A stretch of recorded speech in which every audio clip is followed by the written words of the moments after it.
Congratulations! In this red pill, blue pill situation, you have clicked on the spoiler review. So, that means I feel free to discuss whatever I want to discuss in this review of Scream 6, which I watched with audio description on Paramount Plus. You've been warned. Spoilers. Of all kinds. Anything. Anything can be said here. Anything at all. Alright, well, anybody who accidentally clicked on it should be gone by now. So, I already did, I guess, revealing the order in which I shot these videos. I shot my spoiler-free one first, and then I shot my spoiler one. So, briefly touching on some of the things I touched on my spoiler-free review, I found the audio description to be lacking a little bit, which is something that I know some of the people in the blind community who had already seen this film when they saw it in theaters felt. I felt like this film, as a franchise, these new guys, as Radio Silence or whatever they're called, they really have more of a sense of urgency in terms of their violence, and it's a lot gorier. There's a dismembered body in this. There's never been a dismembered body in a Scream film before. They're upping the violence, and this film doesn't really treat it that way. This film still kind of treats it like it's like a casual slasher that people just kind of like it doesn't really go for the gore. It kind of sidesteps it most of the time, and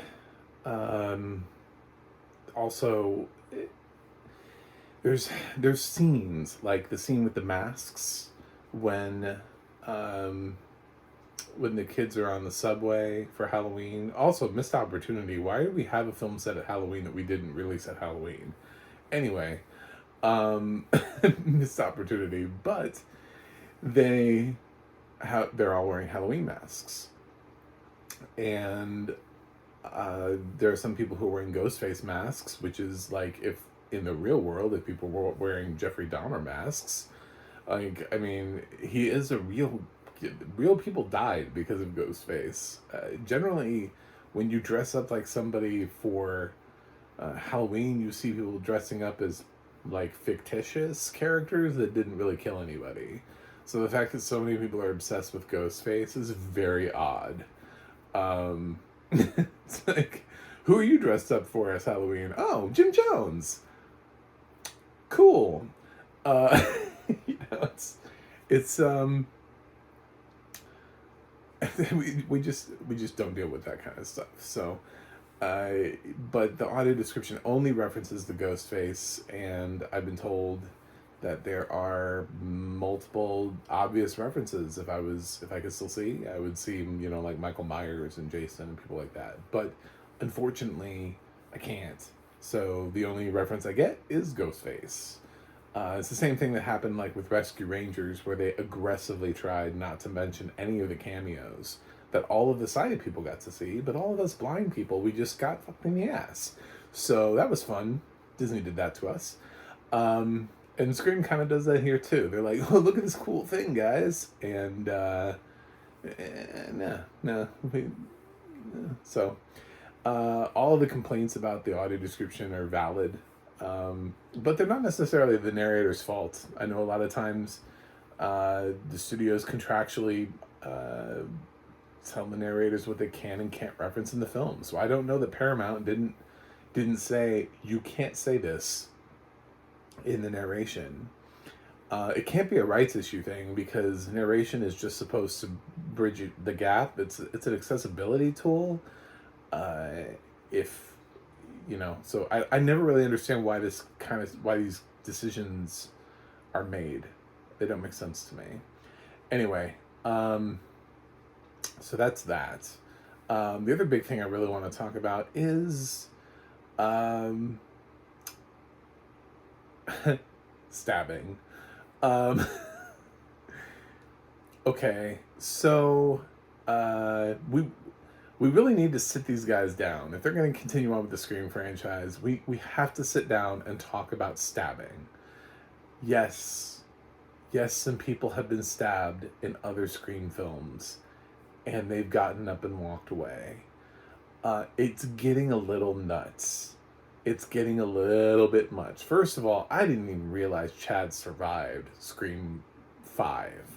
You know what I'm saying? Like, I watched Scream 5. I didn't even realize that what he went through in Scream 5 was survivable.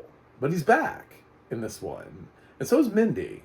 So they both survived their wounds. Not to mention the fact that Tara also survived her opening kill in Scream 5. So we've got 3 people who survived Scream 5 and have already been through the hospital. Now, in this film, we have people getting stabbed left and right, and they're still like functioning. They're still like wandering around, just doing their thing. I think pretty much everybody gets stabbed at some point in the film. I think, honestly, I think everybody gets stabbed at some point in this film. I don't think there was somebody who did not get stabbed. Um, I think that's fair. I think that's a fair alignment of what happened. I mean, Gail gets stabbed, and then she gets sent to the hospital. She's like next to death, but she got stabbed with a shard of glass. We find out later on, without actually seeing her, but we find out that she's fine. Kirby gets shot and stabbed, I think, and is wandering around fine. She's just like, hey guys, yeah. Like later on too, like after in the aftermath, she's just standing there, like being like, yeah, we're all part of this messed up family now. So whenever you can call whenever. I'm like, aren't you in pain? Like, what's going on with you?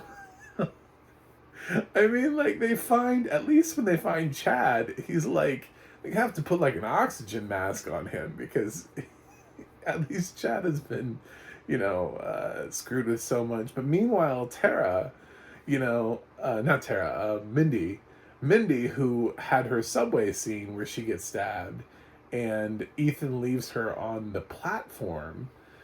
And I guess she did get medical attention, even though Ethan's the killer, which, again, I don't understand. Fine. In my first review, in my non-spoiler review, I said it's the best worst Scream film ever because some of this stuff is really cool, but then they do really silly things at the same time. So, it's got some of the best things any Scream film has ever done, and it's got some of the worst things Scream film has ever done. One of them is Mindy is like bleeding out on this subway platform, and then like later on, she just kind of like casually strolls over to the group. I'm like, who checked her out? Didn't Kirby just say, something about how Mindy and Gail are fine and they're getting treatment? And then all of a sudden, Mindy's like, "Hey, I'm here." She just like shows up. Did you just walk out of a hospital, or did you? There's no way that you got stabbed and released that quickly. She was almost dead. She's sitting there like, like on the ground when Ethan leaves her, and all of a sudden she's there, and she's got like pep in her step, and I hated so many parts of this film. And all of them had to do with the fact that these guys think, and I don't mean this in a mean way. I think these guys need to be stabbed. I think they really think being stabbed is like, I think they've grown up on horror movies where people got stabbed, I think, in other places and survived, and they were like, yeah, if I got stabbed, I'd be fine. It's like, what? You have internal organs. At some point, not everybody can have their internal organs be missed. At some point... The rate at which people get stabbed in this film and don't seem to have any lasting damage, any internal organ damage, any internal bleeding, nothing. Like, every ghost face in this film seems to miss every vital organ, so these kids can keep walking around, and just doing their thing. You know, I find right there at the end when Dylan McDermott, when she bursts out of the screen and stabs our killer cop. You know, like I don't know how many times, like 30. Like I mean, she gets super violent on him. Like she's all up in it, and then like he's still like trying to talk. You know, he's still like he's like yeah, there's that monster. I'm like, oh my god, how many times were you just and you're having a conversation, like how how are you having a conversation right now? What are you doing? What's going on? What is happening in this world? it's it's ridiculous. I can't with this film. Um, it's a bit much. However, I will say some creative stuff. I thought it was really cool to take one of the killers off. I don't know if it entirely makes sense. They tried to explain it, and I was like, all right, fine, I'll accept it. I'll take it. Her dad helped her fake her death. Got it. Done. We'll just assume that that can happen in New York with police officers. It doesn't make a whole lot of sense, but we'll go with that. Um, and uh, so, but it took her off the table, so you don't think about her as being a killer because you're like, oh, she was a victim. She's dead. Uh, and it allowed her to move around and finally all those questions of well who could be doing the killing, you know, when you're trying to line people up and you're trying to think about like where like who's doing who at the end, you're like, well, it's all her because it didn't really matter where she was because everybody thought she was dead, so she could have, and she admits to like half the killings, like she did most of the work because of that. So that that was really helpful. But and Bailey and the fact that they're all they're the family of Richie. They're Richie's family. I thought that was it's an interesting nod to Scream 2, where it was Billy's mom that was the killer. And so since this is sort of like the requel and this is essentially sort of like a parallel to Scream 2, you're getting a family member that's taking um, justice into their own hands, so to speak, and coming after Sam and Tara and all of them, much the same way Billy's mom did because Sidney killed Billy in the first film. So it's a repeat of that, which kind of makes me wonder, in Scream 3, do they have a in Scream 7, are they going to have another sibling? Is that going to pop up? Because that's where we're headed. um but yeah, I I would say I need a little bit more character development to care about Annika. Um, I wanted to care about Annika, but she just didn't. They didn't really do anything with her. She was kind of just there to die. Um, and her set piece death was interesting. I appreciated the ladder sequence. And it was unfortunate that she died there. But there's another character who got stabbed and was just like, I'm doing this, I'm getting up, I'm moving around, bleeding out. The audio description even referenced in that same time frame Mindy's arm, that she was, you know, bleeding profusely. So yeah, I don't know. These kids have just a ton of blood in their system.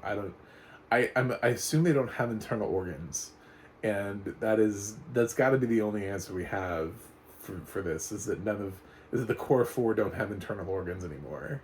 They function sort of as like zombies, and the only thing they can do is bleed, and then they just get stitched up so they stop bleeding, and they're like, oh, we're good now. I'm not losing blood. Thanks. As long as there's blood in me, that's all I need. It's a fun film, It's a fun film. It's an imperfect film. And the director duo behind this needs a conversation. Like, some people need to sit down and talk with them and be like, there's a lot that you're doing right. The opening kill, fantastic. Fantastic. I have to tell you, it doesn't make any damn sense, but it's fantastic, and I loved it. Uh, I love the fact that there was, we opened up on this random character, and then we get to see the ghost face, and for a second there, you're thrown because he pulls his mask off, and you're like, wait a minute, are we gonna know Ghostface the whole film? Because that's interesting. I think that's an interesting movie. Is that instead of us watching the kids try to catch up and find out who Ghostface is, what if we did know who Ghostface was the whole film, and we kept watching the kids get into situations where we're like, okay, you know, we know that person's Ghostface, or we knew at least one of the Ghostfaces. And then maybe we never met Greg. Like, if the film never had introduced the other killers, if we had just kept up with the original two as somewhat intended / planned, that could have been really interesting, especially if we never met Greg, because then we would have met one of the killers, but not the other. And Greg could have just been like lurking in the background. Instead, he was lurking in a fridge. So, but that was cool to see Ghostface kill another Ghostface. Was like, what's happening? What's going on here? This is very interesting to me. I was intrigued. You would have thought, though, that the other Ghostface would have been just a little bit smarter about going around the apartment when he was being called. Yeah, that was probably maybe like the one thing that I had a problem with that little part. Was I was like, come on, dude, you're the Ghostface. You're starting Ghostface. You should really be a little bit smarter about this stuff. But unfortunately not. And it's the best worst Scream film. It's both. It has some parts where you're gonna be like, oh my god, that's amazing, and you're gonna be like, oh my god, what the hell's going on? The subway is inspired. The fact that they get separated and they're in two different areas, and what Mindy's going through versus what the other half of the group is going through. This weird theater thing that apparently nobody knows about. I love that there's this old theater that only that's been existing there forever and is this shrine of Richie's, but like nobody's discovered it. Weird. Usually people know about historical things like that, like where these historical old theaters are. Anyway, like I said, there are things that won't make sense to you, things that'll annoy you, and other things we would be like, that was really cool, that was interesting, that was great. And lots of people die, and lots of people die in a way that lets you know that Ghostface is not fucking around. That bodega scene lets you know that Ghostface, you are not safe in public. You can't just run into a store and hope that by being in the presence of others that Ghostface is going to slow down, because Ghostface is not slowing down. Ghostface will kill random fucking people. Just absolutely kill. It just walks in just done, dead. And that is one of the strengths that these guys have, is that they've created and morphed the rules to fit their own thing. But however, now they just have to sit down, and we can't have people getting stabbed and getting up and wandering around like they just had a Slim Jim, you know? Like, they snapped into a Slim Jim. They're like, oh, I'm good. I got my power up, guys. I'm back. So, yeah. I'm going to give Scream 6 a B+. It's very generous. It's the same thing kind of I did for Scream 5. Same exact grade I gave for Scream 5. I like Scream films, so I graded on a curve. But it's laughably bad in some places because of the stabbings. People just wandering around and getting up, and they're like, I'm back, I'm here. It's like, how many times were you stabbed? Are you... I don't understand. And like, Ethan? Oh my god. Ethan's... Tara killed him.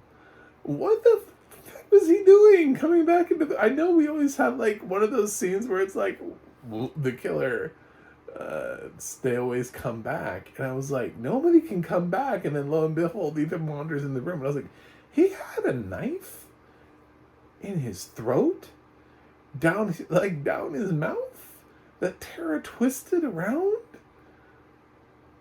We really have to have a conversation with these guys about stabs and what you can and can't survive. You know, like, please consult forensic experts. There's a little bit of it where it's like, okay, I can understand. It's just a flesh wound. Fine. You know? But, man, holy shit, these guys think stabbing is just like being kissed or something. Just like a little kiss on the cheek. Like, oh, fine. You got stabbed. He'll be fine. He'll get stabbed 27 times. They're good. They're fine. You know? It's like, oh, Jesus. Anyway. At this point, Chad is just like Swiss cheese. It's just...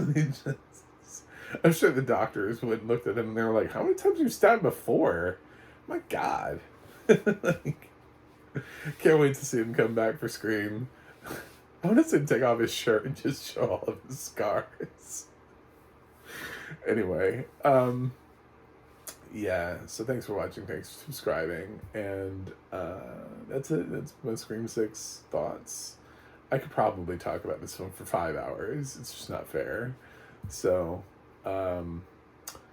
you can go to my website, macmoviiguy.com. You can go to the audio description project, adp.acb.org. It'll let you know what is audio description, where you can watch it. You can go to theadna.org, adna.org. It'll let you know who is narrating your favorite films and television series. You can follow me on Instagram or Twitter at macmoviiguy. What's your favorite scary movie? I guess we'll find out, because I'll see you on the other side.